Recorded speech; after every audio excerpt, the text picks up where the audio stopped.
ഇന്നും ലോക്സഭയിൽ നിന്ന് പ്രതിപക്ഷ എംപിമാരുടെ കൂട്ടപ്പുറത്താക്കൽ 50 എംപിമാരെയാണ് സസ്പെൻഡ് ചെയ്തത്. സസ്പെൻഷനിലായവരിൽ കേരളത്തിൽ നിന്നുള്ള ശശി തരൂർ, കെ സുധാകരൻ, അടൂർ പ്രകാശ് അടക്കമുള്ള എംപിമാരും ഉണ്ട്.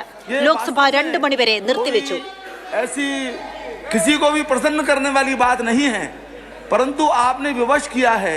बराबर आग्रह के पश्चात भी അനൂപ്ദാസ് വിവരങ്ങളുമായിട്ടുണ്ട്. അനൂപ്, സുരക്ഷാ വീഴ്ചയേക്കാൾ കേന്ദ്രത്തിന് പ്രധാനം ഈ അതിനെതിരെ പ്രതിഷേധിച്ച എംപിമാരെ പുറത്താക്കുന്നതിലാണോ?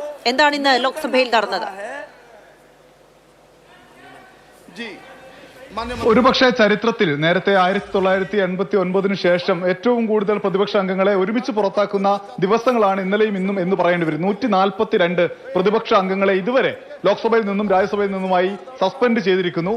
രാജ്യസഭയിൽ നിന്ന് ഇതുവരെ 46 പേരെ, ലോക്സഭയിൽ നിന്ന് 96 പേരെയും സസ്പെൻഡ് ചെയ്തു. രാജ്യസഭയിൽ രാവിലെ പ്രതിഷേധം ഉണ്ടായിരുന്നു, പ്ലക്കാർഡ് ഉയർത്തിയിരുന്നു. അപ്പോൾ ഇന്ന് 2 മണിക്ക് വീണ്ടും രാജ്യസഭ ചേരുമ്പോൾ ഇനിയും ആളുകളെ സസ്പെൻഡ് ചെയ്യാനുള്ള സാധ്യതയുമുണ്ട്. അതായത് ഇത് എന്തിനാണ് സസ്പെൻഷൻ എന്നതാണ് വിഷയം. ഈ പാർലമെന്റിനകത്തേക്ക് 2 പേർ അതിക്രമിച്ച് കയറി ലോക്സഭയ്ക്ക് ഉള്ളിൽ പ്രതിഷേധിച്ചു. വലിയ സുരക്ഷാ വീഴ്ചയുണ്ടായി. ഈ വിഷയത്തിൽ ചർച്ച വേണം, മറ്റു നടപടികളെല്ലാം നിർത്തിവെച്ച് ചർച്ച വേണം. പ്രധാനമന്ത്രിയും ആഭ്യന്തരമന്ത്രിയും സ്റ്റേറ്റ്മെന്റ് നടത്തണം, പ്രസ്താവന നടത്തണമെന്ന ആവശ്യമാണ് പ്രതിപക്ഷം ഉന്നയിക്കുന്നത്. പക്ഷേ അത് അംഗീകരിക്കാതെ പ്രതിഷേധിക്കുന്ന മുഴുവൻ ആളുകളെയും സസ്പെൻഡ് ചെയ്യുന്ന നിലയിലേക്കാണ് കാര്യങ്ങൾ പോകുന്നത്. എന്തായാലും ജനാധിപത്യ വിരുദ്ധ നടപടിയാണ്. ഞങ്ങൾ പാർലമെന്റിനകത്തും പുറത്തും പ്രതിഷേധിക്കുമെന്ന് ഇന്ത്യ സഖ്യം വ്യക്തമാക്കുന്നുണ്ട്. ശരി.